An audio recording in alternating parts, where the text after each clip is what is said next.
சிவதத்துவ சேனலில் சப்ஸ்கிரைபர் ஆகிறது எமது ஆன்மீக மற்றும் ஜோதிட பதிவுகளை தொடர்ந்து கண்டு வரக்கூடிய அன்பர்களுக்கும் நேரிலேயோ போன் மூலமாக வாட்ஸ்அப் இன்ன பிற வழிகள் மூலமாக தங்களுக்கான ஜாதக பலனை முறையாக நம்மிடம் பெற்றுக்கொண்ட நண்பர்கள் என் அனைவருக்கும் நன்றியும் வணக்கத்தையும் தெரிவித்துக் கொள்கின்றேன்.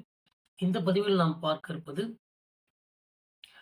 நாம் ஜாதகத்தில் கூடிய 12 வீடுகளையும் கிளாசிபிகேஷன் பிரித்து வைத்திருக்கிறார்கள் ஜோதிட ரிஷி முன்னோர்கள். அதனுடைய தன்மைகளுக்கு தகுந்தாற் போல நம்ம ஏற்கனவே கேந்திரஸ்தானங்கள், திரிகோணஸ்தானங்கள் பற்றி விரிவாக தனிப்பதிவாக பார்த்திருக்கிறோம். இப்போது ஒரு பதிவாக இந்த 12 வீடுகளையும் கிளாசிபிகேஷன் பிரித்து வைத்திருப்பது எந்த மாதிரி பிரித்து வைத்திருக்கிறார்கள் ஜோதிட ரிஷி முன்னோர்கள், அதற்கான பேசிக்கான சில காரணத்தையும் இந்த பதிவின் மூலம் பார்க்க இருக்கின்றோம். 12 வீடுகளையும் கேந்திரஸ்தானங்கள், திரிகோணஸ்தானங்கள், உபஜயஸ்தானங்கள், பணபர வீடுகள், அபகோலிபஸ்தானங்கள், துர்ஸ்தானங்கள், மாரகஸ்தானங்கள் இப்படியெல்லாம் ஜோதிட ரிஷி முன்னோர்கள் பிரித்துள்ளனர். இந்த கேந்திரஸ்தானங்கள் என்பது முதல்ல பிரித்தது.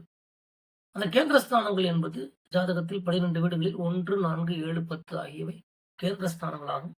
ஒரு ஜாதகருடைய ஜாதகத்தில் அந்த ஜாதகத்தினுடைய வலிமையையும் உறுதித்தன்மையையும், அந்த ஜாதகருக்கு அமைய இருக்கக்கூடிய முக்கியமான வாழ்க்கை நலம் சார்ந்த விஷயங்களின் பலத்தையும் இந்த கேந்திரஸ்தானங்கள் வெளிப்படுத்துகின்றன. ஜாதகத்தின் தூண்கள் என்று நான் ஏற்கனவே சொல்லியிருக்கின்றேன். அதே போல வாழ்க்கையின் அடிப்படை தேவையான உடல் நலம், மகிழ்ச்சி, உறவு மற்றும் தொழில் ஆகியவற்றை இந்த 1, 4, 7, 10 ஸ்தானங்கள் குறிக்கின்றன. ஒரு ஜாதகத்தின் நிலைத்தன்மையையும் ஆற்றலையும் இந்த 4, 7, 10 மற்றும் லக்னம் குறிக்கின்றது. அடுத்ததாக திரிகோணஸ்தானங்கள். இந்த திரிகோணஸ்தானங்கள் என்பது லக்னம், 5, 9 ஆகியவை திரிகோணஸ்தானங்களாகும்.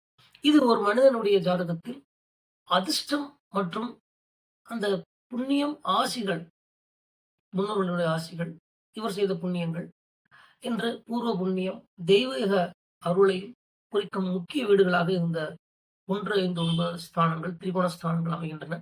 அதிர்ஷ்டம், அறிவு, புத்திசாலித்தனம் மற்றும் தர்மம், புத்திரம் போன்றவற்றை தீர்மானிக்கக்கூடிய ஸ்தானங்களாக இவை அமைகின்றன. இந்த வீடுகளில் சுப கிரகங்கள் இருப்பது ஜாதகரை அதிர்ஷ்ட வலிமை உள்ளவர்களாக மாற்றும். அடுத்ததாக உபஜயஸ்தானங்கள். உபஜயஸ்தானங்கள் என்பது 3, 6, 10, 11 ஸ்தானங்களாகும்.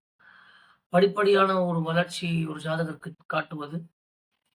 இந்த வீடுகளில் காலப்போக்கில் ஒருவரை முன்னேற்றத்தை தரக்கூடியதாக அமையும். ஆரம்பத்தில் போராட்டங்கள் இருந்தாலும் முயற்சியால் வெற்றியை தரக்கூடிய அமைப்பை காட்டும். இந்த வீடுகள் அசுபகிரகங்களுக்கு ஏற்ற இடங்களாக இருக்கின்றது. அசுபகிரகங்கள் இங்கே நல்லா அமையும் போது நற்பலன்கள் நிறைய கிடைக்கின்றது. ஒரு மனிதனுக்கு தேவையான தைரியம், போராட்ட பலம், அதில் வெற்றி, லாபம் போன்றவற்றை எடுத்துக்காட்டும் ஸ்தானங்களாக இந்த உபஜயஸ்தானங்கள் அமைகின்றன. அடுத்து ஜாதகத்தில் பணபர ஸ்தானங்கள் மிக முக்கியமான ஸ்தானங்களாகும். கேந்திர ஸ்தானங்களுக்கு அடுத்து வரும். ஒரு மனிதனுடைய ஆதரவு, அந்த மனிதனுக்கு வாழ்க்கையில முன்னேற்றம் அடையக்கூடிய காலம் வரை அவனுக்கு கிடைக்கக்கூடிய ஆதரவு, பண ஆதரவு, முன்னேறினதுக்கு பிறகு அவர் கொடுக்க வேண்டிய, மற்றவங்களுக்கு கொடுக்க வேண்டிய பண ஆதரவு, உணவு, உடை, உறைவிடம் இது போன்ற ஆதரவு, அதே போல வாழ்க்கையினுடைய மேம்பாடு, இதெல்லாம் பணபர ஸ்தானங்கள் எடுத்து காட்டுகின்றன. அதனால்தான் இந்த பணபர ஸ்தானங்களுக்கு லட்சுமி ஸ்தானங்கள் என்று கூட சொல்வார்கள். இவை ஒருவரின் பொருளாதார நிலைமை மற்றும் சேமிப்பை காட்டக்கூடியதாகும். கேந்திரஸ்தானங்கள் ஒரு மனிதனுடைய வாழ்க்கையினுடைய தேவையான வளங்கள் என்றால், அந்த வளங்களுக்கு ஆதரவையும் அந்த வளங்களுக்கு மேம்பாடையும் தரக்கூடியதாக இந்த பணபரஸ்தானங்கள் அமைகின்றன. அடுத்து அபகோலிப ஸ்தானங்கள். இந்த அபகோலிப ஸ்தானங்கள் என்பது 3, 6, 9, 12 ஆகிய ஸ்தானங்களாகும். இது இழப்பு மற்றும் மாற்றம் பற்றி காட்டக்கூடியதாக அமைகின்றது. இவை பெரும்பாலும் இந்த ஸ்தானங்கள் இடமாற்றம், செலவுகள், மற்றவர்களுக்கு செய்ய வேண்டிய சேவை கடமைகள் இவற்றை காட்டக்கூடியதாக அமைகிறது. ஒரு ஜாதகர் இந்த உலகத்தில் என்ன ஒரு பிணைப்பில் இருக்கிறார், அந்த பிணைப்பிலிருந்து அவர் அடுத்த கட்டத்திற்கு மாற்றுவதற்கான மாற்றம், ஆபத்துக்கள் திடீரென்று வரக்கூடிய தன்மை, அந்த ஆபத்துக்களை திடீரென்று வரும்போது அதை எதிர்கொண்டு வாழ்க்கையில் அதிலிருந்து வெளிவர தேவையான ஆற்றல் போன்றவற்றை எல்லாம் இந்த 3, 6, 9, 12 சொல்லக்கூடிய அபகோலிப ஸ்தானங்கள் எடுத்து காட்டுகின்றன. அடுத்ததாக ஒரு ஜாதகத்தில் துர்ஸ்தானங்கள். துர்ஸ்தானங்கள் என்பவை 3, 6, 8, 12 என்று சொல்லப்பட்டுள்ளது. ஆனால் இன்னும் நுணுக்கமாக பல நூல்கள் இந்த 6, 8, 12 தான் துர்ஸ்தானமாக சொல்கின்றது. 3ஆம் இடத்தை அதில் சேர்ப்பதில்லை. இந்த 6, 8, 12 திக் வீடுகள் என்று சொல்வார்கள். அதாவது 6, 8, 12 துர்ஸ்தானமாக திக் வீடுகளாக சொல்வார். ஒரு மனிதனுக்கு வரக்கூடிய சவால்கள், தடைகள், துன்பங்கள், நஷ்டங்கள் போன்றவற்றை காட்டக்கூடியதாக இந்த ஸ்தானங்கள் அமைகின்றன. வாழ்க்கையின் இருண்ட பக்கங்களை குறிக்கும் வீடுகளாக அமைகின்றன. ஒரு ஜாதகருக்கு ஏற்படக்கூடிய இன்னல்களை காட்டக்கூடியதாக அமைகின்றது. 6ஆம் வீடு கடன், நோய், எதிரி போன்றவற்றை காட்டும் விதமாக அமைகின்றது. 8ஆம் வீடு ஆயுள் ஸ்தானத்திற்கு ஏற்படக்கூடிய பாதிப்புகள், எதிர்பாராத விபத்து, அவமானம், பிரிவினை, வறுமை போன்றவற்றை எல்லாம் 8ஆம் வீடு காட்டுகின்றது.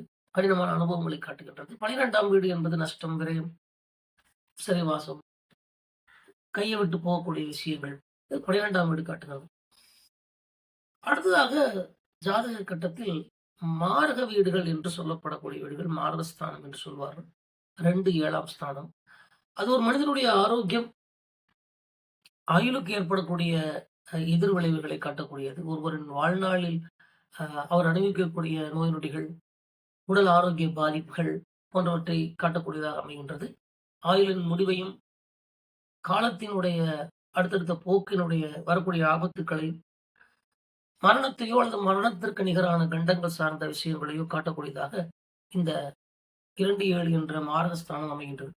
ஆக இந்த பதிவில் 12 வீடுகளை எந்த விதமாக கிளாசிபிகேஷன் பண்ணி முன்னோர்கள், ஜோதிட முன்னோர்கள் பிரித்து காட்டியுள்ளனர் என்பது பற்றி ஒரு சுருக்கமாக ஒரு 7 நிமிஷத்துக்குள்ள நம்ம ஒரு இதா பார்த்தோம். தொடர்ந்து நமது ஜோதிட பதிவுகளுக்கு ஒத்துழைப்பு தந்து வரக்கூடிய நண்பர்களுக்கும், ஜோதிட சாஸ்திர ஞானம் தந்து வரக்கூடிய இறைவனுக்கும் நன்றி கூறி இந்த அளவில் இந்த பதிவை நிறைவு செய்கின்றேன்.